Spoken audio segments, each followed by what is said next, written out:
काशी की पवित्र भूमि को शत नमन। श्रद्धेय पंडित विद्यानिवास मिश्र जी की स्मृति को शत नमन।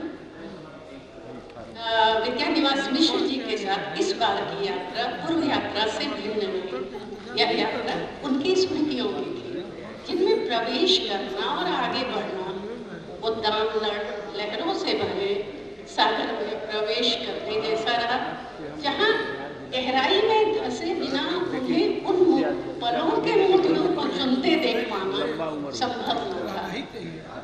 उनकी भावुकता का चरम अभिव्यक्ति में उनकी साफ गोई, संबंध को हृदय से जीने का उनका स्वभाव सब परत दर परत अनावृत होते हैं। किन पलों ने किनके प्रति कितनी आत्मीयता संजोई है, इसका खुलासा उनकी कलम से झड़ते शब्द करवाए चलते हैं। सच ही है, स्मृतियां मधुर हो तो कभी मोती की माला बन जाती है, तो कभी फूलों का झरना, कभी लहराती गंगा, तो कभी दबदबाते हिमालय की धवल चोटियां। कुछ ऐसे भी स्मृति लेख हैं जो आलेख का कलेवर लिए हैं और उनमें औपचारिक गंध विद्यमान है। पंडित जी ने प्रमुख रूप से 33 व्यक्तियों से जुड़े पलों को एवं कई को अपनी स्मृति में संजोते हुए कभी भाव से भरकर तो कभी साहित्यिक धर्म का निर्वहन करते हुए उन भावों को शब्द दिए। उनकी स्मृतियों ने शिक्षा, भक्ति, अध्यात्म, भाषा, साहित्य एवं राजनीति के कुछ नवीनों को संजोया है।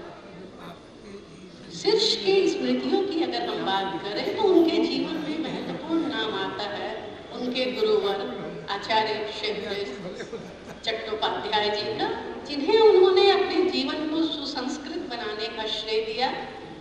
अपने गुरुदेव के अनूठे व्यक्तित्व और कृतित्व के बारे में चर्चा करते हुए पंडित जी कई बार भावुक हुए।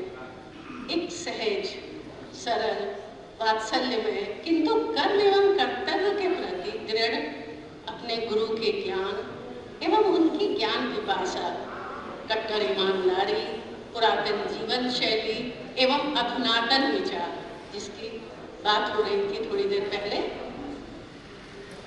वैश्विक स्तर पर जीवन मूल्यों, दर्शन आदि के प्रति व्यापक दृष्टिकोण तथा संस्कृत के साथ ही उनके हिंदी प्रेम के साक्षी बने पंडित जी ने आचार्य जी पर कई स्मृति लिखी। पंडित जी के जो संस्मरण के शीर्षक होते हैं, मैं उस पर बात करना चाहूँगी।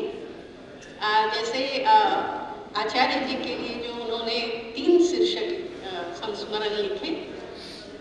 देवत्व से बड़ी देवत्व की साधना को प्रणाम, मेरे गुरुदेव आचार्य क्षेत्रेश चंद्र चट्टोपाध्याय, साकार स्वाध्याय पंडित क्षेत्रेश चंद्र चट्टोपाध्याय। ये शीर्षक अंतर्वस्तु का भान देने में समर्थ है। इससे यह प्रमाणित होता है कि पंडित जी शीर्षक की सार्थकता एवं उसकी महत्ता के प्रति पूर्ण सजग थे। उनके स्मृति लेख से गुजरते हुए कई पड़ावों पर रुक जाना पड़ता है। गुरुदेव के प्रति पंडित जी की भाव प्रवणता उनकी आंखों से बहती दिखाई देती है।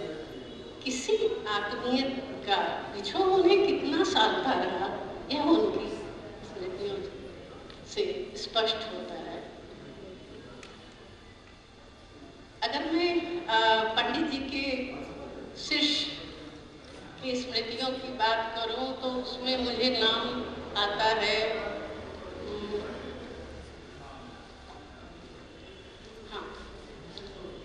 पंडित जी के स्मृति सागर में संचित 2 मूल्यवान मोती हैं, स्वामी करपात्री एवं दतिया के स्वामी जी। पंडित जी ने अपने श्रद्धेय स्वामी करपात्री जी को काशी के प्रकाश, सनातन धर्म के व्याख्याता और भक्ति रस की साकार प्रतिमा माना है और इससे संबद्ध उनके व्यक्तित्व की विविध आयामों को 3 स्मृति लेखों में संजोया है। उन्होंने स्वामी जी से हुए संवादों, उनके व्याख्यानों, लिखित निबंधों पर विभिन्न कोणों से देखने, समझने और साझा करने का महत् कार्य किया। दरअसल किसी व्यक्तित्व के प्रति अगाध श्रद्धा होने के कारण पंडित जी के इन लेखों में मिल जाते हैं और स्पष्ट स्पष्ट जान पड़ता है कि वे गुणग्राही थे। लीक से हटकर और विश्व समाज की हित चिंता करने वाले, पुरातन एवं अधुनातन में तादाद में स्थापित करते हुए आगे बढ़ने तथा प्रतिपक्षी को भी अपनी बात कहने और उस कहने का सम्मान करने वालों के प्रति पंडित जी की श्रद्धा, सम्मान भावना एवं आत्मीयता अधिक रही। पंडित जी के संस्मरण इस बात के लिए हमें आश्वस्त करते हैं कि उनमें गुणवत्ता की गहरी परख थी। वे किसी के अनुभक्त नहीं बने।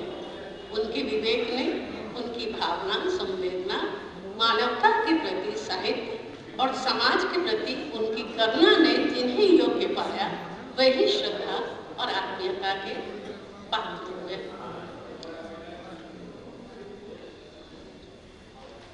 पंडित जी के स्मृति पटल पर उन सभी विद्वानों की भी छाप अंकित है जो संस्कृत भाषा, साहित्य, वेद, पुराण, उपनिषद, दर्शन शास्त्र, तंत्र मार्ग आदि के प्रकांड विद्वान होते हुए भी हिंदी को सम्मान देने, उसके विस्तार हेतु अपना योगदान देते हुए मातृभाषा, लोक भाषा से वही जुड़ाव रखते रहे जैसे माँ का बेटी के साथ जो संबंध होता है हमारा। इनमें एक महत्वपूर्ण नाम आता है महापंडित राहुल सांकृत्यायन का, जिनके साथ रहने, हिंदी की सेवा में सहयोग देने, यात्रा करते हुए उनके जीवन में उतार चढ़ाव देखने और उनकी दृढ़ता के पीछे की कोमलता को हृदय से अनुभव करने का अवसर मिला। उन्होंने पंडित जी के स्मृति लेख यह भी स्पष्ट करते हैं कि राहुल जी के व्यक्तित्व में बौद्धिक निर्भयता और नैसर्गिक भावुकता का अद्भुत सामंजस्य था। वे नास्तिक होकर भी ज्ञान की अस्थि का स्पर्श पा चुके थे। उनसे जुड़ी स्मृतियां पंडित जी को प्रश्नों की लड़ियां भी सौंपती हैं, साथ ही हिंदी की तत्कालीन अवस्था पर पीड़ा भी।